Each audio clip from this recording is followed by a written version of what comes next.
누가복음 15장 11에서 24절. 저랑 한 절씩 교독해요. 그 자리에서도 읽어주세요. 알겠죠? 저 혼자 안 민망하게. 저부터 읽을게요. 또 이르시되 어떤 사람에게 두 아들이 있는데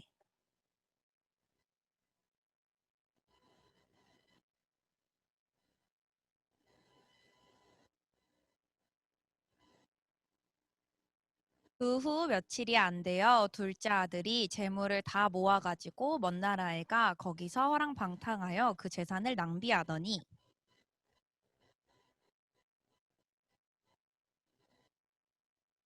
가서 그 나라 백성 중 한 사람에게 붙여 사니 그가 그를 들로 보내어 돼지를 치게 하였는데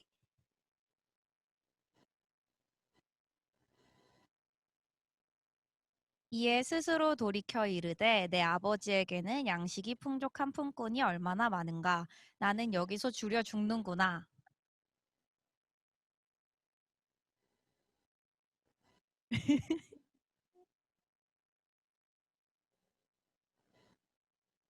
지금부터는 아버지 아들이라 일컬음을 감당하지 못하겠나이다. 나를 품꾼의 하나로 보소서 하리라 하고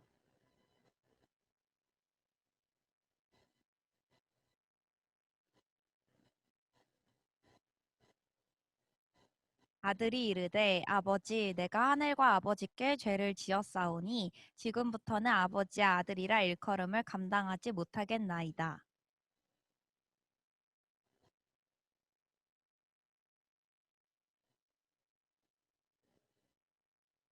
그리고 살찐 송아지를 끌어다가 잡으라 우리가 먹고 즐기자.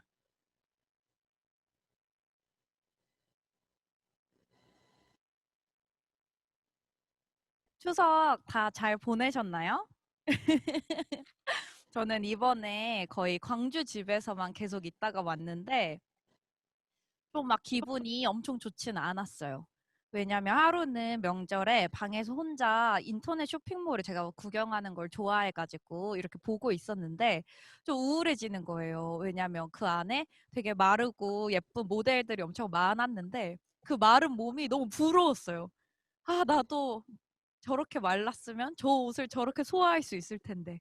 아, 말랐으면 대충 찍어도 실루엣이 예쁠 텐데. 아, 저 바지를 저 핏으로 더 마음껏 내가 입을 수 있었을 텐데 하는 생각이 저한테 되게 가득 채우더라고요. 그리고 그런 생각을 계속 하다 보니까 아, 그런 마른 삶은 뭔가 더 특별하지 않을까? 아, 너무 행복하지 않을까? 저는 또 옷을 좋아하니까 그런 생각이 저를 되게 가득 채웠어요.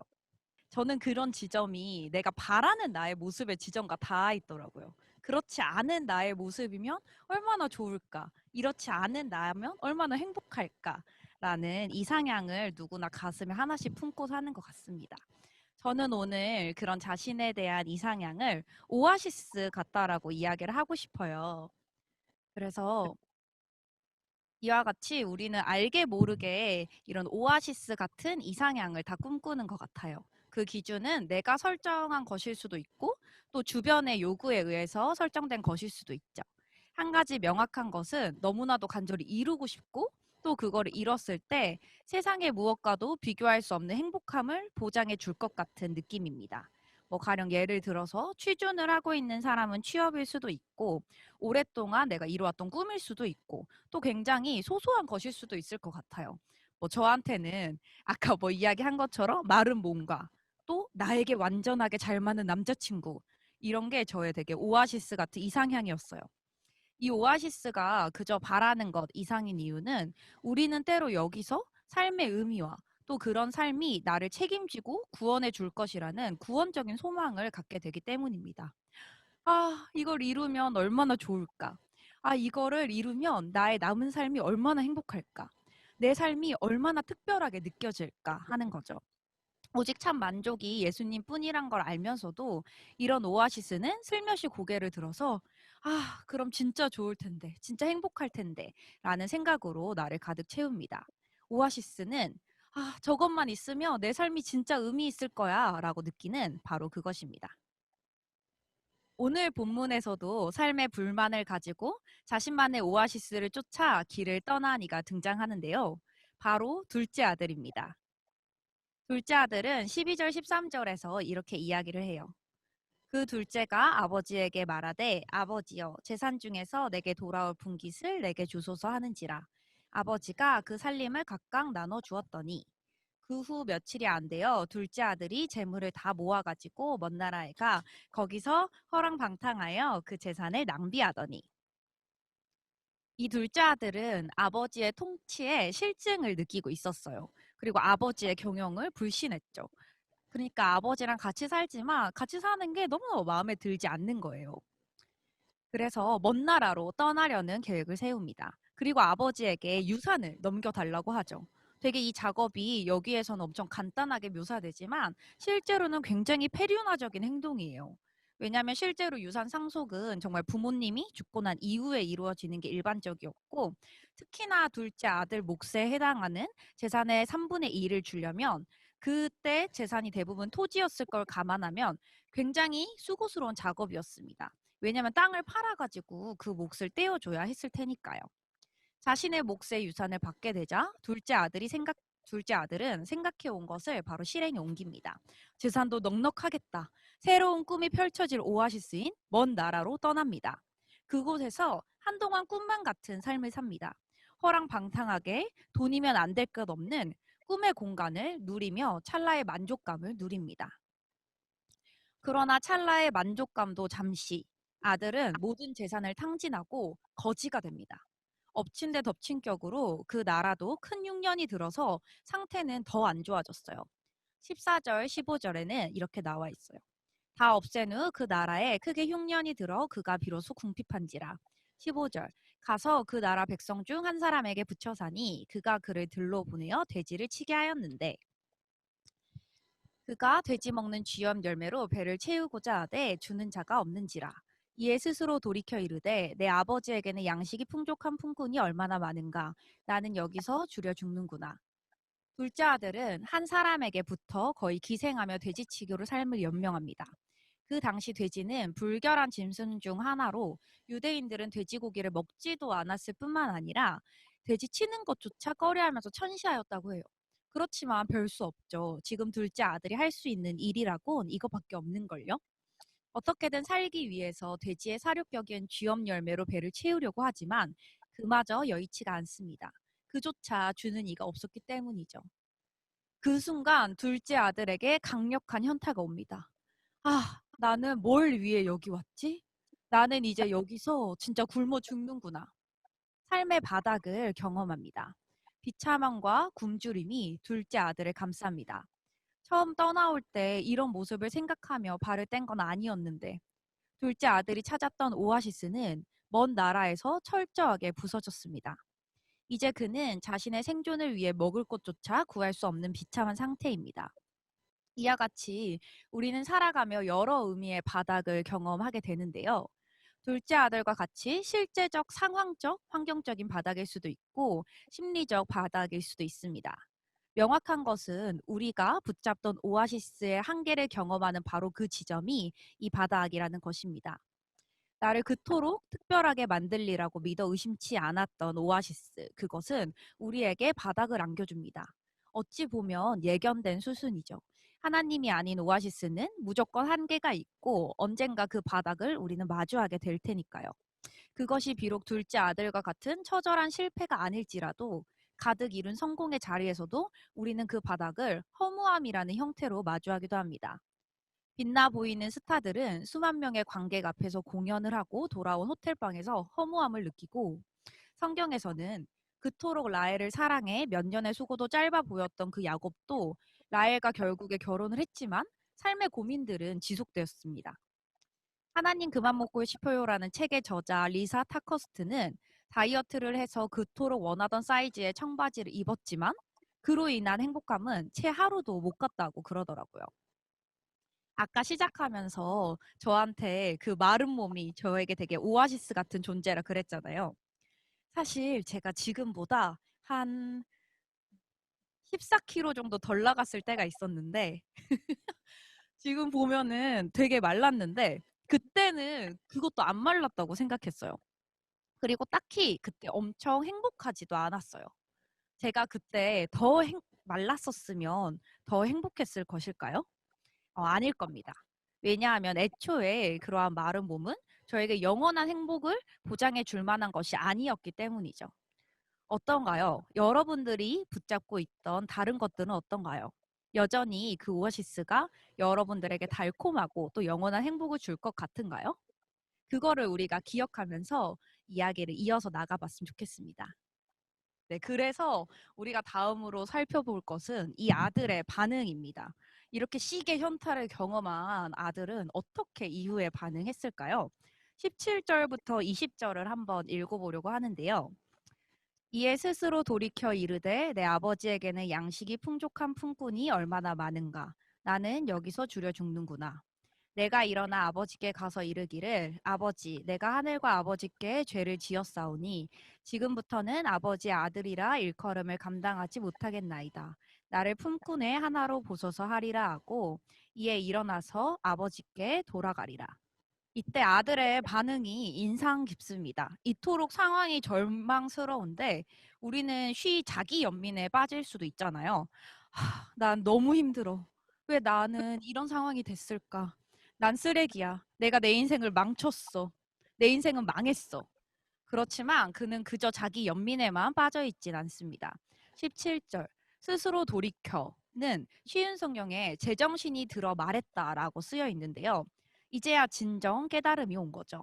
눈을 들어서 내가 의지할 바가 하나도 없을 때 풍성하게 나를 지탱해 왔던 그 존재를 떠올립니다. 바로 아버지죠.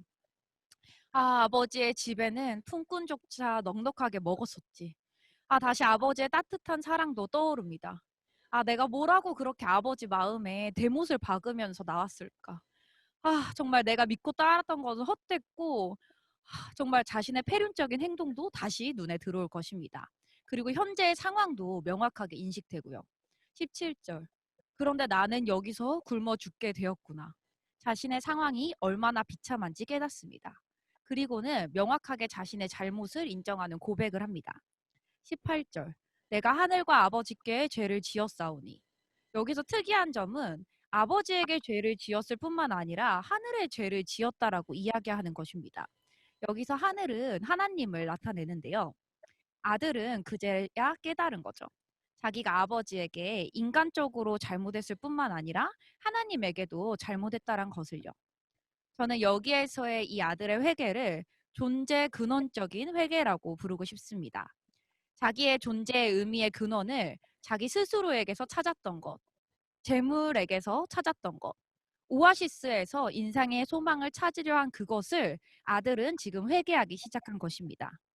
그것들의 한계를 인정하고 자신이 아버지를, 하나님을 등졌었다라는 것을 인정하는 것입니다. 우리는 회개합니다. 회개 기도를 얼마나 자주 하는지 몰라요. 그렇지만 이 부분을 잘 놓칩니다. 하나님, 제가 잘못했어요. 이거 이래서 이랬고, 저거 저래서 저랬고, 저랬어요. 죄송해요, 주님. 용서해 주세요. 우리가 이렇게만 기도할 땐 하나님은 그저 사탕 주는 할아버지밖에 되지 않습니다. 사실상 우리가 잘못한 것을 돌이켜야 할 부분은 우리의 그 근원을 어디에 두었는지에 대한 것입니다.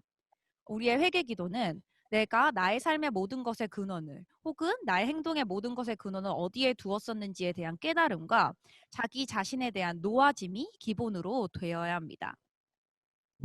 탕부 하나님이라는 책에는 이렇게 묘사가 되는데요. 제가 읽어드릴게요. 우리는 다른 모든 죄의 이면과 모든 의의 이면에 깔려있는 죄 스스로 자신의 구주와 주인이 되려 한 죄를 회개할 수 있어야 한다. 그동안 자신의 궁극적인 소망과 신뢰를 하나님이 아닌 다른 것에 두었으며 잘못된 행동과 올바른 행동 모두를 통해 하나님을 피하거나 통제해서 그 다른 것을 얻고자 했음을 인정해야 한다. 사실 이 근원적인 회개를 하는 것은 저도 쉽지가 않은 것 같습니다. 그렇다고 이거를 하지 않고 우리가 힘이 들어 어둠 속에만 갇혀 있는 것은 또 어떤 의미로 또 다른 완악함입니다. 사실 내가 하나님이 아닌 나를 붙잡고 있었다라는 것을 인정하고 싶지 않은 것의 반증이기 때문이죠. 자기의 자존심을 그리고 자기가 붙잡았던 것들을 버리고 스스로에게 그리고 자신의 오아시스가 신기루였다라는 것을 인정하고 파산을 선고하는 것입니다. 오늘 본문에서 아들에게도 동일한 파산 선고의 과정이 나오는데요. 19절에 아들은 고백합니다. 저는 더 이상 아버지의 아들이라고 불릴 자격이 없습니다. 저를 아버지의 품꾼 가운데 하나로 여기십시오. 이런 존재 근원적인 회개는 이와 같이 자기가 붙잡은 것을 놓게 되고 또 그에 따른 책임을 이야기하게 됩니다. 둘째 아들은 비로소 지금에서야 자기가 붙잡던 것들을 놓는 거죠. 그리고 책임지기를 결심합니다. 그가 마음의 깨달음을 얻은 뒤에 이제는 일어나서 아버지의 집으로 떠나겠다라고 행동을 하기 시작합니다. 이거는 굉장히 용기 있는 거예요. 이제까지 둘째 아들이 잘한 거 하나 없지만 이 은혜의 보좌로 나아가는 이 일은 매우 용기 있는 행동입니다. 마음으로 회개했을 뿐만 아니라 20절 실제로 몸을 일으켜 아버지에게로 돌아갔고 아버지를 만나서 사과의 말을 전달합니다. 여러분들은 이 삶을 살아오며 이 존재 근원적인 회개를 얼마나 많이 해보셨나요? 저는 이렇게 이야기를 하면서도 실제로 잘하지 못했던 것 같아요. 이번에 설교를 준비를 하는데 저는 참 설교 준비하기가 힘들다고 느꼈습니다. 아, 정말 컴퓨터 앞에 기나긴 시간을 앉아가지고 씨름하는데 하나도 진행이 되지도 않고 점점 더 혼란스러워지고 정말 이 메시지를 통해 어떤 이야기를 전해야 하는 걸까는 더욱이 깊은 수렁으로 빠지는 느낌이었습니다. 제가 간사가 되어서 처음 설교 쓰기를 배워서 하는 그때보다 더 저 지금이 어렵다고 느꼈어요. 시간이 흐르면 흐를수록 너무 무섭고 어렵다고요. 근데 곰곰이 생각해 보니 제가 이 설교를 쓰고 있는 동안에 그 근원과 자원을 저 스스로에게서 찾고 있더라고요. 제 생각에서 어떤 이야기를 해야 할까? 더 자꾸 제 안에서 쥐어짜내려고 하니까 더 진행이 되지 않고 막히는 거였어요. 그래서 저도 회개 기도를 하였습니다. 주님, 이 설교의 근원을 저에게서 찾으려고 해서 죄송해요. 주님께 내어드리지 않았어요. 주님 죄송해요. 온전한 주인이 되어주세요. 그래서 우리의 회개를 할 때 우리가 이 아들이 보여줬던 그 회개의 모습 세 가지를 같이 기억하면 좋을 것 같아요. 나의 회개에 하나님에 대한 근원적인, 존재 근원적인 회개가 있는지, 또 죄지은 자, 이 아들도 죄지은 아버지에게 직접적인 사과를 전달했잖아요. 이 죄지은 자에 대한 사죄가 있는지, 그리고 그거에 대해 책임지려는 자세가 있는지 우리가 돌아보면 좋겠습니다.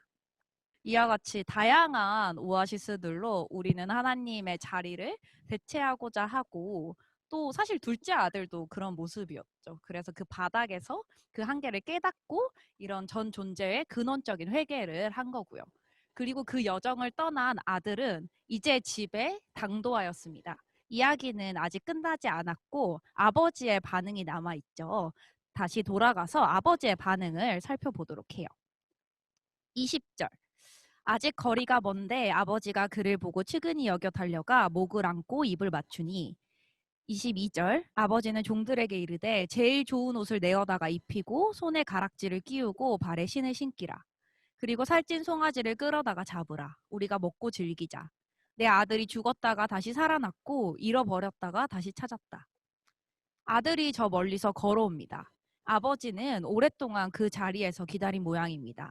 이제나 올까 저제나 올까. 그런데 멀리서 아들의 모습이 보입니다.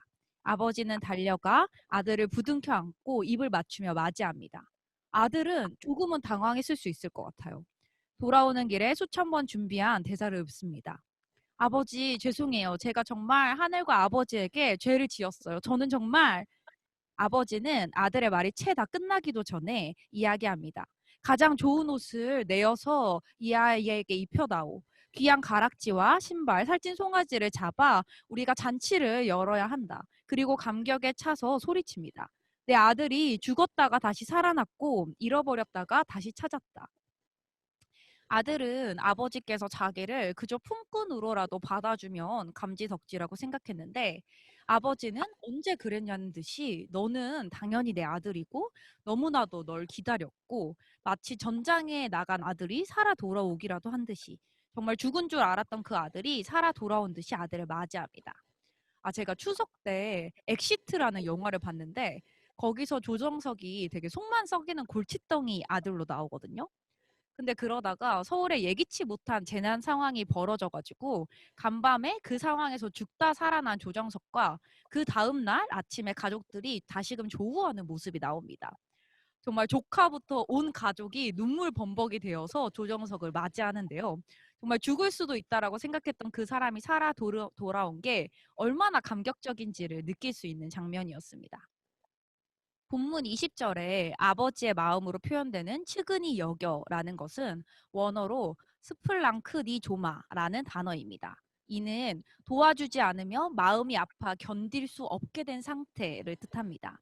그러한 넘치는 애통함과 사랑으로 아버지는 아들을 기다렸습니다.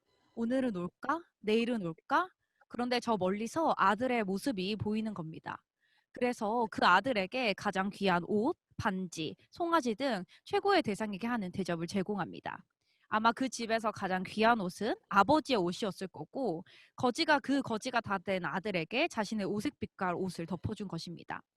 비슷한 맥락으로 살찐 송아지는 그 당시 되게 가장 비싼 음식이었다고 해요. 아마 이 아들을 맞이하는 이 잔치에는 필히 온 마을이 초대됐을 겁니다. 이 부분을 또 탕부 하나님이란 책에서는 이렇게 묘사합니다. 나는 네가 이 빚을 다 갚을 때까지 기다리지 않으련다. 뼈 빠지게 노역을 다 할 때까지 기다리지 않겠다. 내가 그냥 너를 받아들이는 것이다. 내 지위와 명예의 옷으로 헐벗은 너를 덮으련다. 이는 단박에 아들로서의 권위가 복권된 것을 뜻하며 그 작업이 단숨에 일어난 것을 보여줍니다. 내가 하나씩 갚아가기를 아버지께서 기다리시고 어떻게 잘하나 보겠어 하시는 게 아니라 단박에 갚아주셨습니다. 아직 아들은 아무런 회개를 입증을 하지도 행동으로 보이지도 못했고 그저 돌아왔을 뿐이었습니다. 그 당시 아들의 행동은 사회적으로도 무리를 일으킨 행동이었고 랍비의 가르침상 이는 아버지에게뿐만 아니라 그 사회 전체에 보상을 해야 했습니다.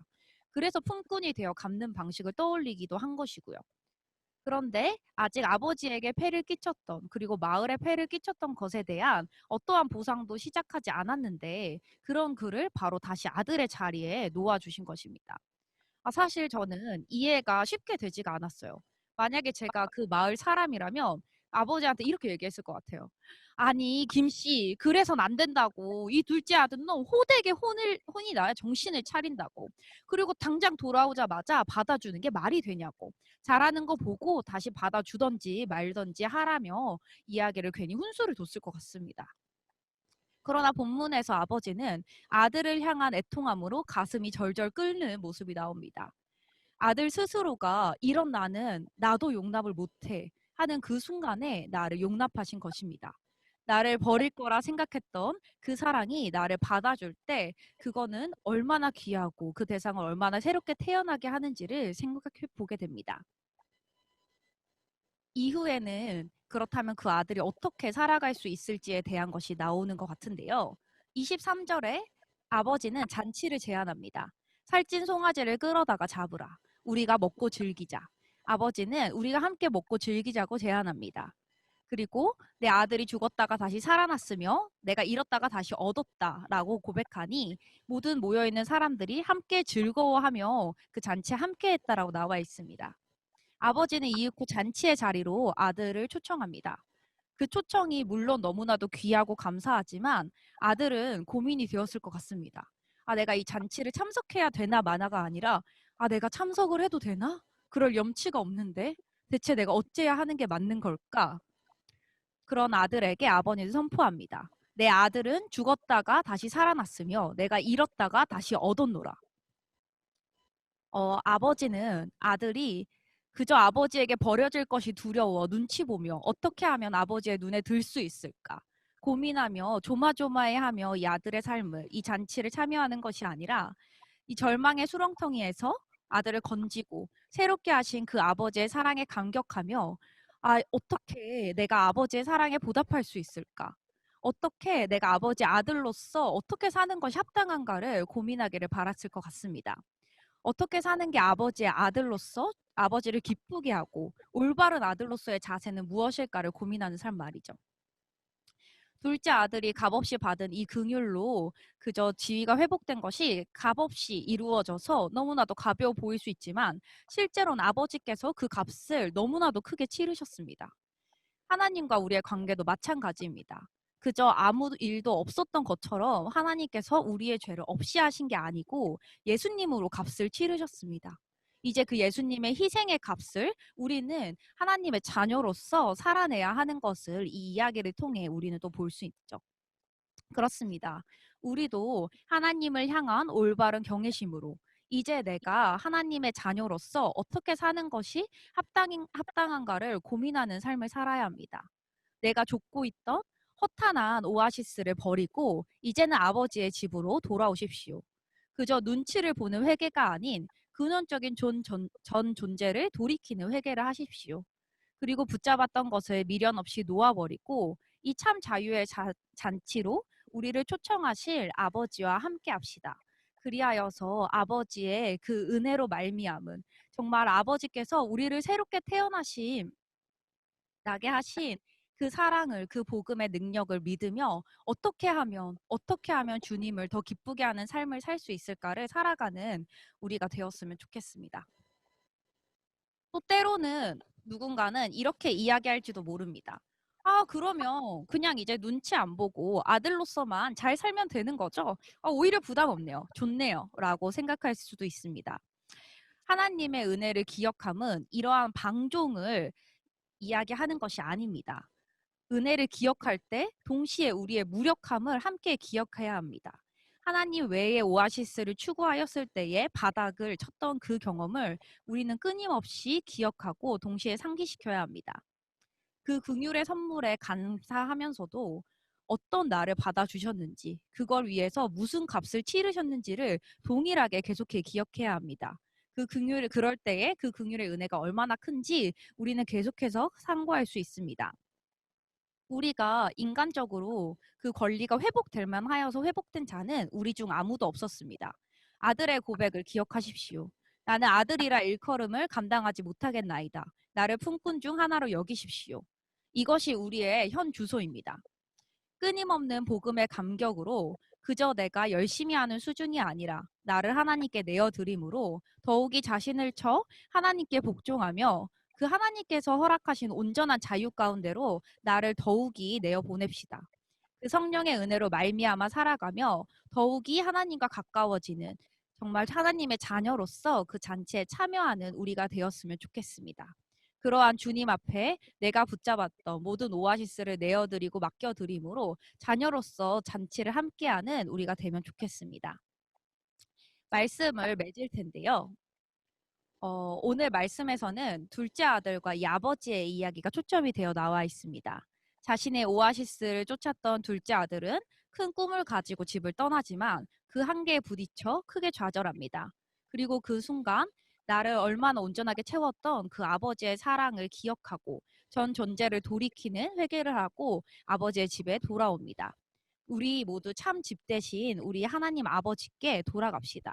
그랬을 때에 하나님의 그 값없는 은혜가 우리를 새롭게 할 것이며 용납된 우리는 자녀로서 어떤 게 합당한 삶인지를 고민하며 이 잔치에 참여하는 주님과 함께하는 삶을 살게 될 것입니다. 복음의 은혜가 넘쳐 흘러 또 이 잔치로 다른 이들까지 초청하여 이를 함께 누리고 또 우리의 전 존재를 주님 앞에 맡겨드리며 살아가는 우리가 되기를 축복합니다. 네, 말씀을 마쳤고요.